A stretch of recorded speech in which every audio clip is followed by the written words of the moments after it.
Hey friends, I am Richa and I welcome you once again to परचम classes. Well, ये एक ऐसा YouTube channel है, जो लोग नए हैं उनको मैं बता दूं, जहां हम किसी भी टॉपिक या सब्जेक्ट की कॉन्सेप्ट बिल्डिंग पे बहुत जोर देते हैं और जो ऐसे पॉइंट्स होते हैं या टॉपिक्स होते हैं जिनको समझना नहीं होता, सीधे लर्न करना होता है, तो हम निमोनिक साइंस यानी मेमोरी टेक्निक्स की मदद से उनको याद करते हैं। ठीक है, चलिए सो हम कर रहे थे वर्ल्ड मैप सीरीज़। इंडिया भी साथ में चल रहा है, इंडियन मैप सीरीज़ और वर्ल्ड मैप सीरीज़ भी चल रही है, राइट। वर्ल्ड मैप सीरीज़ में हम ओशंस पढ़ रहे थे, जिसमें हमने पैसिफिक ओशन, अटलांटिक ओशन और इंडियन ओशन कंप्लीट कर लिया। अब हम पढ़ेंगे Arctic ocean. Okay, I know मैंने कहा था आर्कटिक और सदर्न ओशन एक साथ पढ़ा देंगे, लेकिन आर्कटिक ओशन काफ़ी बड़ा है, ढंग से समझना है तो इसलिए अलग से एक वीडियो है। सदर्न ओशन भी बहुत जल्दी आपके लिए ले आएंगे विद इन अ डे और टू। ओके, जिन स्टूडेंट्स ने नहीं देखे हो वीडियोस और आप देखना चाहते हो तो प्लेलिस्ट में जाकर के देख सकते हो, नहीं तो लिंक डिस्क्रिप्शन बॉक्स में दिया हुआ है। So without wasting time let us start with Arctic ocean. ठीक है,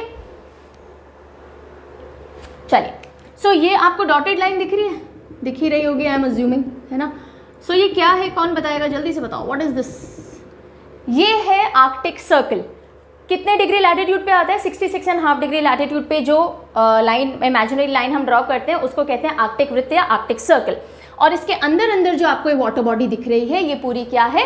आर्कटिक ओशन है, यानी आर्कटिक महासागर है। ठीक है, अब सब कुछ इंग्लिश में लिखा हुआ है, मैं हिंदी में समझाती चलूंगी, पैनिक करने की कोई बात नहीं है, दोनों मीडियम के बच्चों को समझ में आ जाएगा, इंग्लिश हो चाहे हिंदी हो। ठीक है, चलिए। सो स्मॉलेस्ट एंड शैलोएस्ट ओशन यानी कि सबसे छोटा महासागर है, अगर हम पांचों महासागरों को मिला ले, एरिया वाइज सबसे छोटा है, और सबसे शैलो है यानी सबसे उथला है, कम डेप्थ वाला ओशन है। एरिया है इसका अबाउट 1,40,56,000 स्क्वायर किलोमीटर्स, यानी 1,40,56,000 वर्ग किलोमीटर एरिया में पूरा फैला हुआ है। अब अगर हम परसेंटेज वाइज देखें तो पूरे अर्थ का जो सरफेस है, यानी सब कुछ मिला लो, लैंड मास मिला लो, पानी मिला लो, पूरे अर्थ के सरफेस का 3% आर्कटिक ओशन ने कवर कर रखा है। ठीक है, और सिर्फ अगर हम वाटर सरफेस की बात करें, जहां पानी पानी है, सिर्फ ओशंस वगैरह वाटर बॉडीज देखें, टोटल वाटर सरफेस का 1.3% आर्कटिक ओशन कवर करता है। ठीक है, चलिए अब लोकेशन देख लेते हैं। तो देखो, ये आपको नॉर्थ पोल दिख रहा है, मैंने पॉइंट आउट भी कर दिया। नॉर्थ पोल के आसपास ये वाटर बॉडी है या पूरा ओशन है, घिरा किस किस से? ये वाला एरिया देखो, राइट, ये पूरा, ये एशिया और यूरोप दोनों का लैंड मास कंबाइन होकर के यूरेशिया वाला जो पार्ट है वो आ जाता है एक तरफ। अब ये वाला हिस्सा देखो, ये सारे आइलैंड्स वगैरह मिला लीजिए, ये सब नॉर्थ अमेरिका का पार्ट है। ये देखो, ये कनाडा हो गया और ये अलास्का वाला रीजन, तो ये नॉर्थ अमेरिका आ गया। ये आपको ग्रीनलैंड दिख ही रहा है, सबसे बड़ा आइलैंड है पूरे वर्ल्ड में, सो ये ग्रीनलैंड आ गया। और ये छोटे छोटे आइलैंड और हैं, जैसे आइसलैंड और आसपास कुछ और आइलैंड्स हैं, सो इनसे ये पूरा आसपास घिरा हुआ है। ऑलराइट, अब देख लेते हैं location in Arctic north polar region. कहाँ है ये? आर्कटिक उत्तरी ध्रुव वाले रीजन में है, and surrounded by land masses of Eurasia, जो मैंने बताया, north America, Greenland and several islands. ठीक है, अब देखो इसको समझना, जब अपन मैप पढ़ते हैं, खुला हुआ पढ़ते हैं, स्ट्रेट पढ़ते हैं, इस तरफ आपका एशिया यूरोप वाला हिस्सा आता है, यहाँ अमेरिकाज में ऊपर नॉर्थ अमेरिका आते हैं और बीच में काफ़ी जगह होती है ना। आप इसको जब गोल कर दोगे, ग्लोब के कॉन्टेक्स्ट से देखेगा तो क्या होगा, यहाँ से ये यूरेशिया वाला और यहाँ से अमेरिका वाला हिस्सा पास पास आ जाएंगे। ये टॉप व्यू है, it is showing the top view, तो कंफ्यूज मत होना कि इतना पास और ये सब इतना पास कैसे दिख रहा है, आप टॉप व्यू देख रहे हो ग्लोब का। ठीक है, चलिए अब हम आगे कुछ और बातें देखते हैं। देखो, आर्कटिक ओशन जो है ना, वो बेसिकली हर जगह ओशन की तरह पहले ट्रीट नहीं किया जाता था। अभी भी कुछ एक बच्चों के कमेंट्स मुझे पता है आएंगे कि मैम आर्कटिक ओशन में ट्रीट नहीं करते, हम जहाँ पढ़ रहे हैं या हमने कहीं पढ़ा है। कुछ एक जगहों पे इसको रीजन माना जाता है, क्योंकि ये majority of the area ice से कवर्ड रहता है। ठीक है, लेकिन पानी भी है, वाटर बॉडी है, क्या नाम दोगे उसको? ओशन ट्रीट किया जाता है मेजॉरिटी ऑफ द जगह पे। और इंटरनेशनल हाइड्रोग्राफिक ऑर्गेनाइजेशन एक बहुत बड़ी ऑर्गेनाइजेशन है जो वाटर से रिलेटेड अपने सारे डेटाज और रिसर्चेस करती रहती है, और वो इसको ओशन की एक पदवी या फिर इसको एक डेजिग्नेशन देती है दैट आर्कटिक ओशन है। रीजन तो है ही, कॉन्टिनेंट नहीं है, क्योंकि ओशन आप नाम दे नहीं रहे हो, तो या तो कुछ लोग रीजन मानते हैं या कुछ लोग इसको ओशन मानते हैं। मेजॉरिटी ऑफ द प्लेसेस में इसको ओशन की तरह यानी महासागर की तरह ट्रीट किया जाता है। ये पूरा आर्कटिक सर्कल के अंदर पड़ता है, हमने बात कर ही ली। ऑक्यूपाइज अ रफली सर्क्युलर बेसिन। देखो अभी हमने देखा ना, इसका जो तल है, समुद्र का, महासागर का जो तल है वो रफली सर्क्युलर है। ओके, जैसे अटलांटिक का एस शेप्ड था, है ना, याद है, इसका रफली सर्क्युलर है। Okay, partially covered by sea ice throughout the year and almost completely in winter. पूरे साल आर्कटिक ओशन का एक हिस्सा बर्फ से ही कवर्ड रहता है, ठीक है, और विंटर्स में कंप्लीटली बर्फ से कवर हो जाता है, राइट। सैलिनिटी, अगर हम यहाँ पे पानी कितना खारा है ना, शायद क्षारीय बोलते हैं, I am not really sure, देख लेना, खारा मैं बोल देती हूँ सिंपल टर्म। सैलिनिटी कितनी है, तो अगर आप सारे ओशंस की तुलना करोगे तो लोएस्ट है सारे ओशंस के कंपैरिजन में। एवरेज सैलिनिटी आर्कटिक ओशन की क्या है, सबसे कम है, यानी यहाँ पे पानी less saline and more fresh है। US National Snow and Ice Data Center NSIDC ये स्टडी करता है कि कितनी आइस अभी जमी हुई है आर्कटिक ओशन में, कितनी पिघल चुकी है, कितनी कम हो रही है, जितना भी डेटा है ना वो सैटेलाइट के माध्यम से स्टडी करता है। सो कौन सी ऑर्गेनाइजेशन है, which studies the Arctic sea ice cover and the rate of its melting. Important point है US NSIDC, ठीक है। चलिए नेक्स्ट पॉइंट पे आते हैं। अच्छा, जितने भी पॉइंट्स मैं बता रही हूँ ना, छोटे छोटे देखने में लगता है बहुत बेसिक जनरल पॉइंट्स हैं, बट इन्हीं छोटे छोटे बेसिक पॉइंट्स में से क्वेश्चन आ जाते हैं और आपकी अंडरस्टैंडिंग इस पर्टिकुलर वाटर बॉडी की भी इन्हीं से आएगी, ठीक है, इसलिए ये इंपॉर्टेंट होते हैं। चलिए, something about the basin and the ridges and the shelves. देखो, Arctic ocean contain deep basins, जो इसके तल हैं वो डीप हैं। अब आप बोलोगे मैम आप तो कह रहे हो सबसे शैलो ओशन है, तो बेसिन इतने डीप कैसे हैं? डीपेस्ट नहीं बोला, डीप बेसिन्स हैं, फिर भी शैलो क्यों है अभी मैं समझाऊंगी। स्लोएस्ट स्प्रेडिंग रिजेस हैं पूरे दुनिया में, जितने भी ओशंस में रिजेस हमने देखी, अंडर वाटर माउंटेन, वो उनको हम रिजेस बोलते हैं, वो स्प्रेड करती है कई जगहों पे टेक्टोनिक प्लेट्स की मीटिंग पे, पहले काफ़ी सारे ओशन में बता चुकी हूँ। तो यहाँ पे जो रिजेस हैं आर्कटिक ओशन में वो सबसे कम फैलाव वाली हैं, यानी बहुत धीरे धीरे फैलेंगी। ओके, 15% वर्ल्ड की शेल्फ सीज यहीं पर हैं। अब ये शेल्फ सीज क्या है अभी मैं समझाती हूँ, एक एक करके लेते हैं। डीप बेसिन्स, देखो ये जो बेसिन होता है शेल्फ के साथ ही समझो, ये लैंड है, कोई सा भी लैंड ले लीजिए, मान लीजिए यूरेशिया वाला पार्ट आ गया या फिर ये ग्रीनलैंड वाला हिस्सा है, ठीक है। अब ये लैंड अभी पानी पे नहीं है, जैसे ये पानी के पास आया, यहाँ पे ये शैलो पानी दिख रहा है, यहाँ तो डीप वाटर है, यहाँ शैलो वाटर है, राइट। तो समुद्र, महासागर या समुद्र का वो हिस्सा जो कि लैंड के ऊपर आ जाता है और यहाँ उसकी गहराई कम हो जाती है, शैलो हो जाती है, इस एरिया को वाटर के कॉन्टेक्स्ट में बोलते हैं शेल्फ सी, ठीक है। तो यहाँ सी जो है वो कैसी हो गई, शेल्फ सी कहलाएगी ये, ठीक है। और ये पानी वाला हिस्सा शेल्फ सी कहलाता है, और ये जो ज़मीन वाला हिस्सा जो पानी के नीचे आ गया जिसके ऊपर वाटर कवर हो रखा है, ये कहलाता है कॉन्टिनेंटल शेल्फ, ठीक है। अगर ये कॉन्टिनेंट नहीं है, ये आइलैंड है, तो ये इंसुलर शेल्फ कहलाएगा, ठीक है। तो ये सेम एरियाज हैं, लैंड के कॉन्टेक्स्ट में हम कॉन्टिनेंटल शेल्फ या इंसुलर शेल्फ कह देते हैं, और सी या ओशन के केस में हम इसको शेल्फ सी या सी शेल्फ कह देते हैं, ठीक है। तो बेसिकली ये वो पॉइंट है जहां जमीन और पानी एक दूसरे के आसपास आ चुके हैं, ओवरलैप हो चुके हैं, दोनों पानी की यहाँ पे डेप्थ कम हो गई है, शैलो वाटर हो गया है, ठीक है।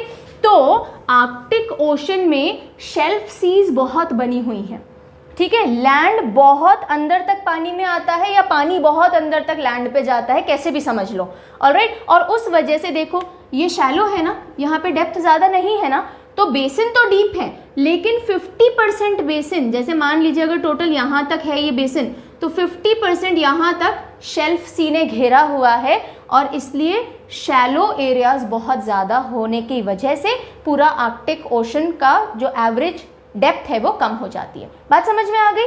चलिए,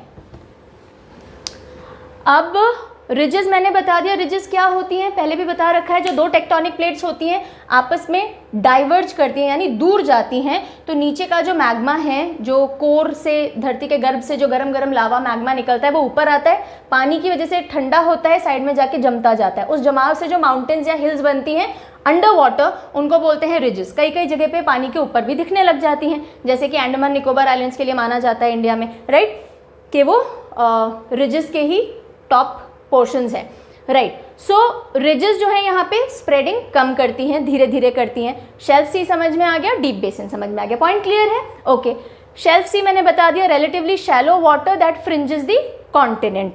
okay, shelf surrounding an island is called insular shelf. Area of Arctic shelf is almost half the area of deep Arctic basin. ये मैंने पॉइंट समझाया था ना कि बेसिन तो डीप है लेकिन उसके हाफ तक यानी 50% एरिया तक तो सी शेल्फ है, इस वजह से वो शैलो है। ओके चलिए अब आ जाते हैं डेप्थ की बात करते हैं। शैलोएस्ट है तो कौन सा पॉइंट है फिर भी जो डीपेस्ट है? So average depth is 1038 metres, इतना ही है, ठीक है। डीपेस्ट पॉइंट मॉली डीप या मॉली होल, हॉली मॉली, ठीक है। So Arctic ocean, Molloy deep Arctic ocean में सबसे डीपेस्ट पॉइंट है। और ये देखो ये ना फ्रैम स्ट्रेट है, this is frame straight, okay. ये ग्रीनलैंड वाला हिस्सा है, ग्रीनलैंड आइलैंड, उसके ईस्टर्न साइड में ये फ्रैम स्ट्रेट है और उसमें ये रहा ये जो पॉइंट है दिस इज मॉली डीप। और कितना डीप है मॉली डीप? 5557 मीटर्स, ठीक है। और बस ये मैंने आपको समझा ही दिया। फ्रैम स्ट्रेट में ग्रीनलैंड सी में पड़ता है, ये ग्रीनलैंड सी वाला पोर्शन ही है पूरा, है, this is all Greenland sea, okay.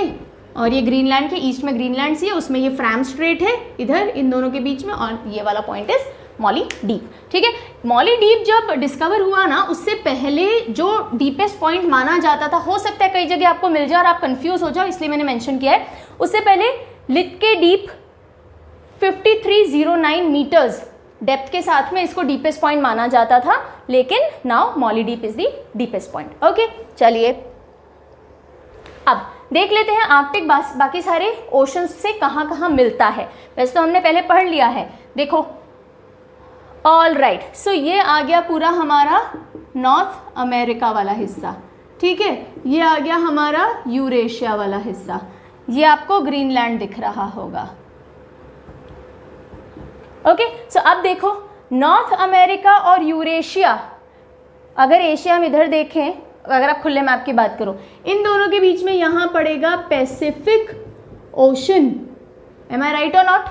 हाँ, अमेरिकाज थे, इसको अगर हम वहाँ से उस हिस्से को यहाँ ले आओ तो यहाँ पैसिफिक, अच्छा देखो यहाँ पैसिफिक और वहाँ पैसिफिक ओशन ऐसा पढ़ा था हमने मैप में, राइट। यानी कि अमेरिकाज और एशिया यूरोप के बीच में पड़ता है, तो ये अमेरिका ये यूरेशिया इसके बीच में पैसिफिक ओशन है, और ये रही बेरिंग सी, ठीक है। सो जो आर्कटिक ओशन है वो बेरिंग सी के थ्रू पैसिफिक ओशन से मिलता है। आ गई बात समझ में? देखना फटाफट से इधर देखो, आ जाओ, ये देखो ये रहा पैसिफिक ओशन, हाँ ये रहा यूरेशिया वाला हिस्सा, देखो ये खुला हुआ जब हम जोड़ देते हैं तो यहाँ भी पैसिफिक ओशन, यहाँ भी पैसिफिक ओशन, इसको मिलाओगे तो इन दोनों के बीच में आ जाएगा उधर, ठीक है, क्लियर है? चलो ऑलराइट, तो एक तो ये चीज़ समझ में आ गई, पैसिफिक से बेरिंग सी से मिलता है के थ्रू। नेक्स्ट अटलांटिक से कहाँ कहाँ मिलता है? जब हमने अटलांटिक पढ़ा था तो ये टॉपिक कवर किया था। देखो अब अटलांटिक ओशन कहाँ पड़ेगा? इस साइड पड़ेगा, है ना, यहाँ अटलांटिक आ जाएगा, ओके। ये इधर नॉर्थ अमेरिका आ गया, इधर नीचे अफ्रीका वाला हिस्सा आ जाएगा, उनके बीच में अटलांटिक ओशन। तो लैब्राडोर सी, ये रही लैब्राडोर सी, ओके। ग्रीनलैंड सी मैंने बताया था, ग्रीनलैंड के ईस्ट में और उसके पास में नॉर्वेन सी। तो ये तीन मेजर सी हैं जिनके through Arctic ocean Atlantic ocean से मिलेगा, ठीक है। सो पैसिफिक से बेरिंग सी के थ्रू मिलता है और अटलांटिक से लैब्राडोर, ग्रीनलैंड और नॉर्वेन सी से मिलता है। याद करने टेक्निक ट्रिक किसी चीज़ की जरूरत नहीं है, मैप देखो अपने आप दिमाग में छपेगा, अपने आप याद होगा, ठीक है। चलो अब चलते हैं हम आर्कटिक शेल्फ्स पे, जो अभी हमने देखा था ना, सी शेल्फ, हाँ, या फिर और क्या देखा था हमने, आइलैंड शेल्फ, ठीक है। तो वो शेल्फ जितनी भी हैं आर्कटिक ओशन में अब हम उनको पढ़ेंगे क्योंकि इंपॉर्टेंट है। चलो सो आर्कटिक ओशन जो है it comprises of a number of continental shelfs, बहुत सारी शेल्फ्स बनती हैं यहाँ पे, ठीक है। यानी कि लैंड मास के ऊपर तक पानी जाता है और शैलो हो जाता है ना, उस वाले एरिया को बोलते हैं शेल्फ। दो मेजर शेल्फ हैं, एक है कैनेडियन आर्कटिक शेल्फ, कहाँ होगी नाम से बताओ? कनाडा के आसपास होगी। एक है रशियन आर्कटिक शेल्फ, रशिया वाले रीजन में होगी, ठीक है। अब Russian Arctic shelf further divided है, तो पहले तो ये समझ में आ गया कनाडा और रशियन आर्कटिक शेल्फ। अगर नॉर्मली कहीं आप आर्कटिक शेल्फ सुनो ना या पढ़ो तो वो रशियन आर्कटिक शेल्फ को ही सिंबलाइज कर रहा होता है, बिकॉज ये बड़ी है साइज में, इसलिए इसको आर्कटिक शेल्फ भी बोल दिया जाता है, वरना प्रॉपर नेम इसका रशियन आर्कटिक शेल्फ है, ठीक है।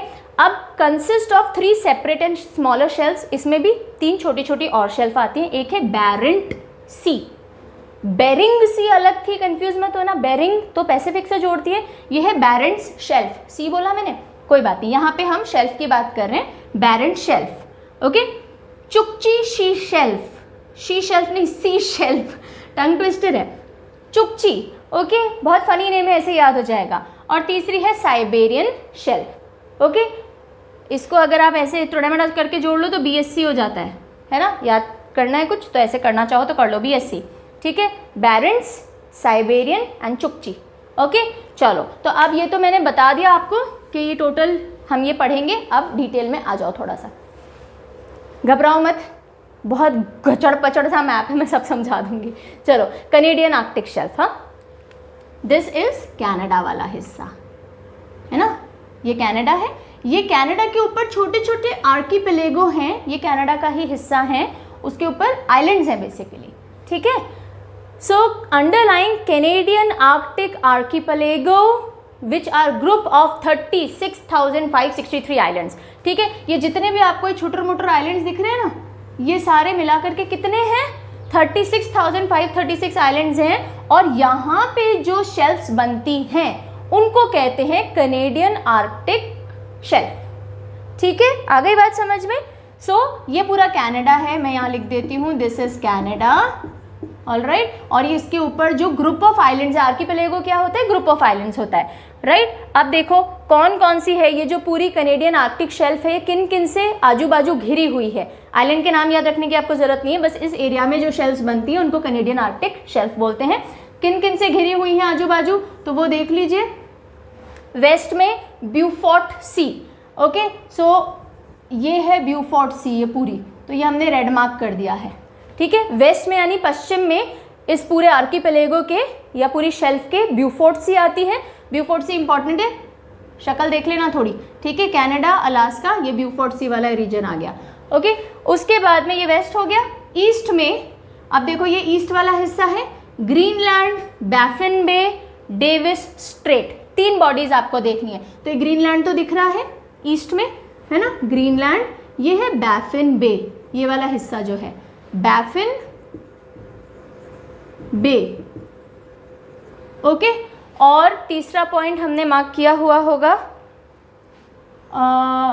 ये रहा दिस, ये जो इन दोनों के बीच वाला जो एरिया दिख रहा है, ये दो के बीच में, दिस इज डेविस स्ट्रेट, ठीक है। So Greenland, Baffin Bay and Davis Strait, right, ये तीनों इसके ईस्ट में पड़ते हैं। ये BEAUFORT, ब्यूफोर्ट सी इसके वेस्ट में पड़ती है। साउथ में आप देख लो, साउथ में आएगा Hudson Bay and Canadian mainland, ये साउथ वाला हिस्सा है कैनेडियन मेनलैंड यानी मेन कनाडा आ गया। और ये आ गई आपकी हडसन बे, ठीक है, ये वाला पूरा हिस्सा, this is Hudson Bay, right. So ये बे भी समझ में आ गई। और जो नॉर्दर्न मोस्ट पॉइंट है ना, वो एलिजमियर आइलैंड पे पड़ता है इस पूरी शेल्फ का, यहाँ पे आ रहा है, this is एलिसमियर island,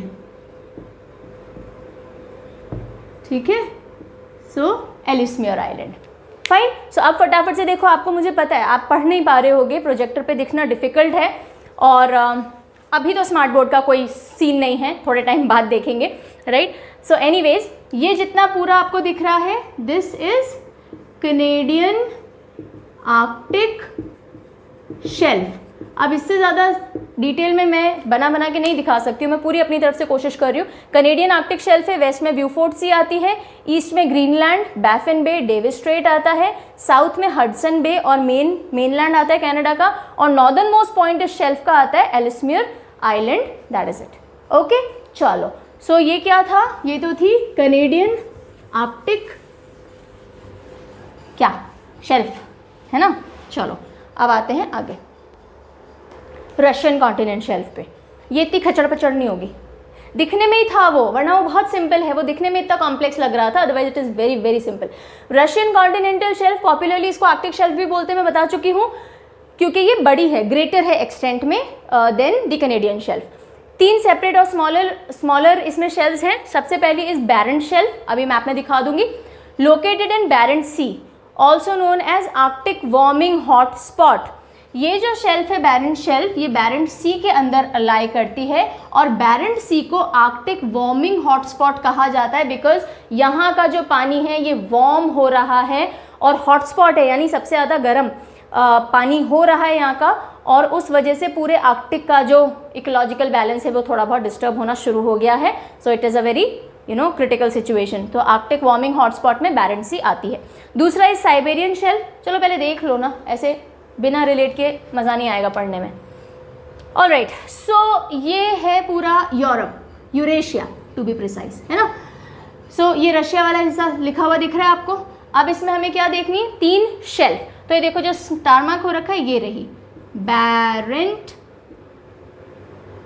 Barents shelf, ठीक है, ये स्टार मार्क दिख रहा है। सो एक तो शेल्फ ये वाली हो गई, इस वाले हिस्से में जो पड़ रही है, ठीक है।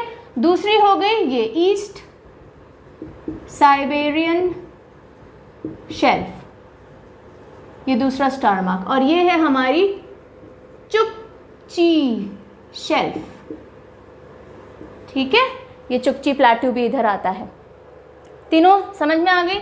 ये पहला स्टार मार्क, ये दूसरा स्टार मार्क इनकी एग्जैक्ट लोकेशन बता रहा है, ठीक है। सो इस साइड में अब वो जो हमने आर्कीपेलागो पढ़े थे ना, देखो ये किताब यहाँ सिंपल लग रहा है, ये कनाडा था, ये थे हमारे कैनेडियन आर्कटिक शेल्फ वाला हिस्सा, ओके। और ये इस साइड आ गए हम, तो ये 3 सब शेल्फ्स हो गए। Got it. अब जो मैंने आपको बताई थी बैरेंट सी और ये कारा सी भी आती है यहाँ पे, ये दोनों हॉटस्पॉट्स हैं, इन दोनों जगह वार्मिंग हो रही है पानी की। चलो अब पढ़ लेते हैं आगे फटाफट से। आई होप सब कुछ क्लियर हो रहा है, ओके। चलो, सो बैरेंट सी में लोकेटेड है बैरेंट शेल्फ। साइबेरियन शेल्फ जो हमने देखी, east Siberian shelf largest shelf है वर्ल्ड में, पूरे वर्ल्ड में सबसे लार्जेस्ट शेल्फ कौन सी है, साइबेरियन शेल्फ, एंड होल्ड्स यहाँ पे ऑयल और गैस रिजर्वॉयर्स भी हैं बहुत ज़्यादा। और इस वजह से अभी हम आगे पढ़ेंगे कि आर्कटिक के बहुत से जोन्स पे ना या एरियाज़ पे सारे देश कब्जा करना चाहते हैं, जितने भी नेबरिंग कंट्रीज़ हैं, ठीक है, क्योंकि यहाँ पे ऑयल एंड गैस रिजर्वॉयर्स हैं बहुत बड़े बड़े। फिर है चुकची शेल्फ जो हमने देखी, forms border between Russia and US, okay, बीच में ही था ना, अभी चलो दिखाई दूंगी, पढ़ लो पहले। तो रशिया और यूएस के बीच में यूएसएसआर और यूएसए मैरीटाइम बाउंड्री अग्रीमेंट हुआ था, जिसके तहत Chukchi shelf will be the boundary between Europe और रशिया एंड यूएस, ठीक है। ये देखो, ये इधर रशिया आ रहा है, इधर यूएस आ रहा है, इधर बीच में चुकची शेल्फ आ गई, ओके। सो फार सो गुड, चलें आगे। अब हम आते हैं, ये हो गई सारी हमारी शेल्फ खत्म। अब हम पढ़ेंगे Arctic ridges and basins, okay. Arctic में जो रिजेस हैं यानी कि जो अंडर वाटर माउंटेन स्ट्रक्चर्स हैं, और जो बेसिस यानी उनके बेसिन यानी कि जो तल हैं किस तरह से डिवाइड करती हैं रिजेस, उसके बारे में पढ़ लेते हैं। So mid ocean ridge MOR क्या होती है, सी फ्लोर माउंटेन सिस्टम होता है जो प्लेट टेक्टोनिक्स की वजह से बनता है, वो मैं आपको समझा चुकी हूँ। मेजर आर्कटिक रिजेस कौन कौन सी हैं, लोमोनोसोव, गैकल एंड अल्फा। लोमोनोसोव सबसे मेजर है, फिर गैकल और अल्फा भी इंपॉर्टेंट रिजेस हैं। सबसे पहले हम पढ़ेंगे लोमोनोसोव रिज के बारे में, ठीक है। एक बार फटाफट से यहाँ देख लो, ये जो आपको डार्क ब्लू कलर दिख रहा है ना, ये बेसिन है, और ये जितना भी लाइट ब्लू कलर आसपास दिख रहा है ना, ये सारी शेल्फ्स है, ठीक है, जो अभी हमने पढ़ी। तो देखो इसीलिए शैलो है आर्कटिक ओशन, क्योंकि 50% पार्ट तो शेल्फ से ही घिरा हुआ है, लाइट ब्लू जितना भी है ना सब शेल्फ है, ये बेसिन है।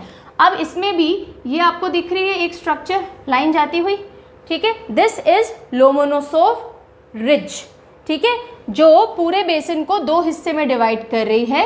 ये वाला जो साइड है ट्रायंगुलर जैसा जो दिख रहा है थोड़ा, ये कहलाता है अमरेशियन बेसिन, और ये जो नीचे आपको दिख रहा है ये कहलाता है यूरेशियन बेसिन। ये अमेरिका की साइड है ना, तो अमरेशियन बेसिन, और ये यूरेशिया की साइड है तो यूरेशियन बेसिन। कौन डिवाइड करता है, लोमोनोसोव रिज, ये लाइन दिख रही है ना बीच में, ठीक है। अब क्या आगे एक और चीज समझ लो, इस यूरेशियन बेसिन में भी फिर बीच में ये एक और लाइन आपको दिख रही है, ये है गैकल रिज, है ना। यूरेशियन में ही एक और बीच में रिज आती है, वो यूरेशियन बेसिन को 2 पार्ट में फर्दर डिवाइड कर देती है, एम्बर्टसन और, अभी चलो आगे जब मैं बताऊंगी ऐसे नाम एक साथ सुनोगे ना कंफ्यूज हो जाओगे, इतना देख लो बस। ये लोमोनोसोव थी, फिर जिसने अमरेशियन और यूरेशियन में डिवाइड किया, यूरेशियन में वापस एक रिज आ गई जिसने इसको 2 पार्ट में डिवाइड कर दिया, और यहाँ पे ये अल्फा एक और रिज आएगी जो अगेन इसको 2 पार्ट में डिवाइड कर देगी। ठीक है, अब मोटा मोटा समझ लिया ना, अब पढ़ोगे तो कनेक्ट कर पाओगे। ठीक है, मैप हम वापस देखेंगे दूसरा, पर अभी के लिए इतना बहुत है। सो लोमोनोसोव रिज जो सेंटर में मेन रिज थी divides Arctic basin into Eurasian and Amerasian basin. Okay, 1800 kilometre लंबी है ये, lies above the central part of the ocean, पूरा ओशन का ऑलमोस्ट मिडिल रीजन ही था ना, between New Siberian island and Ellesmere island. New Siberian और Ellesmere island देखो यहाँ पे ये पूरा ना, ये वाला हिस्सा आइलैंड, ये ओके आइलैंड बताना है, सॉरी, ये जो आपको आइलैंड दिख रहे हैं ना, these are new Siberian islands. Okay, ये जो मैंने गोला किया है, तो यहीं से स्टार्ट हो रही है लोमोनोसोव और कहाँ तक जाती है, यहाँ पड़ता है एलिजमियर आइलैंड तक ऑलमोस्ट पहुँच रही है ये। ठीक है, चलो देन यूरेशियन बेसिन की अगर हम बात करें जो राइट साइड में पड़ रहा है, so it is bounded by Eurasian basin, Greenland, Lomonosov ridge, shelves of Laptev sea, Kara sea and बैरेंट सी। अब देखो जल्दी से आ जाओ, यूरेशियन बेसिन किस किस से कवर हो रखा है, तो इधर तो ये ग्रीनलैंड वाला हिस्सा आ गया, ये है यूरेशियन बेसिन, देखो ये दिख रहा है ना पूरा, ये वाला हिस्सा है ना, ये यूरेशियन बेसिन हो गया। तो ग्रीनलैंड आ गया, इधर ये लोमोनोसोव आ गया, इधर ये लैप्टिव शेल्फ, कारा शेल्फ और बैरेंट शेल्फ, तो इन सब से ये कवर्ड है ऑन ऑल द साइड्स। ठीक है, चलो आगे।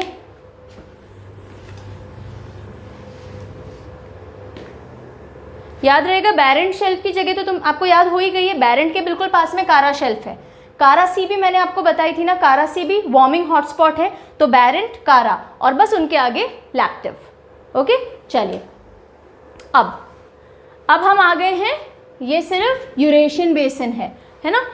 तो अब दूसरी जो रिज है, लोमोनोसोव समझ में आ गई, अब है गैकिल रिज। ओके, गैकिल रिज ये आ रही है, जो आपको ये डार्क लाइन दिख रही होगी, आई रियली होप आपको दिख रही हो। ठीक है, so this is the Gakkel ridge, splits the Eurasian basin into Amundsen basin, Nansen basin, Amundsen, Nansen. Okay, so this is the Amundsen basin जो इस तरफ पड़ रहा है लेफ्ट में, और Nansen यहाँ पे आ रहा है, Amundsen, Nansen. Amundsen basin में ही नॉर्थ पोल आता है। ठीक है, तो नॉर्थ पोल कौन से बेसिन में लाई करता है, ये रहा नॉर्थ पोल Amundsen बेसिन में।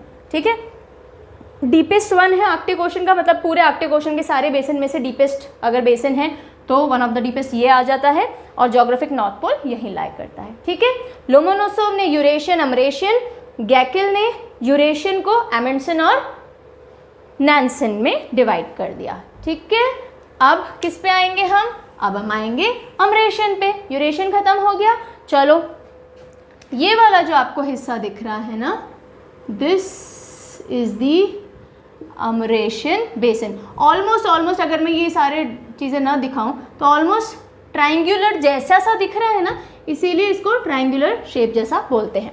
ठीक है, Amerasian basin triangular shaped body है, extends from Canadian Arctic islands, ये देखो कनाडा के Arctic islands, to east Siberian shelf या सी, कुछ भी बोल दो, सी भी इधर, ये शेल्फ भी इधर है, ये वाला हिस्सा। ठीक है, तो कैनेडियन आइलैंड से साइबेरियन सी तक एक्सटेंड कर रहा है, एंड अलास्का से लोमोनोसोव रिज तक, ये आ गया अलास्का से, ये थी लोमोनोसोव रिज, यहाँ तक एक्सटेंड कर रहा है। ठीक है, तो बाउंड्री किस किस से समझ में आ गई। ठीक है, इधर तो आ गया कैनेडियन आइलैंड, उधर साइबेरियन सी आ जाएगी, इधर अलास्का आ गया, इधर लोमोनोसोव रिज आ गई। कुछ नहीं रटना पड़ रहा है, एक बार बस आसपास की चीज़ें देखनी है हमने। ठीक है, चलो अब ये हो गया। अब इसमें आएगी तीसरी रिज, लोमोनोसोव पढ़ ली, गैकिल पढ़ ली, पहले ही पढ़ ली थी गैकिल तो। ठीक है, अब अमरेशियन बेसिन के अंदर एक और रिज आएगी इंपॉर्टेंट, अल्फा रिज। ठीक है, गैकिल यूरेशियन में थी, अल्फा अमरेशियन में आएगी। मेजर वॉल्केनिक रिज है। ठीक है, इसका ओरिजिन कैसा है, वॉल्केनिक रीजन से ये अराइज हुई थी। So major volcanic ridge between Canada basin of Ellesmere island and the Lomonosov ridge. ठीक है, अब देखो अल्फा रिज पहले देख लो, यहाँ पे आ रही है ये अल्फा रिज। ठीक है, alright, so this is alpha ridge. और क्या करती है ये बिटवीन कनाडा बेसिन, ये वाला हिस्सा जो है ना पूरा, इसको हम बोलते हैं कनाडा बेसिन, ये पूरा, ओके। और एंड द लोमोनोसोव रिज, ये जो लोमोनोसोव रिज है इन दोनों के बीच में आ रही है, इसको मैकरॉफ बेसिन भी बोलते हैं। इसमें मैंने आई डोंट थिंक सो लिखा है, नहीं लिखा है, आगे लिखा है, ठीक है। सो देखो between Canada of Ellesmere island, ये देखो ऑफ एल्समियर आइलैंड क्यों बोल देते हैं, क्योंकि ये एल्समियर आइलैंड पड़ता है, इसके आगे ये आ रही है ये ridge, alright. And the Lomonosov ridge, और स्प्लिट करती है अमरेशियन बेसिन को कनाडा बेसिन में और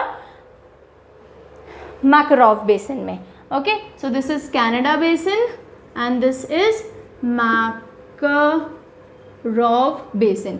और हम यूरेशियन की बात करें तो ये आ गया था एम्बर्ट्समैन और ये आ गया था नैन्सन, ठीक है।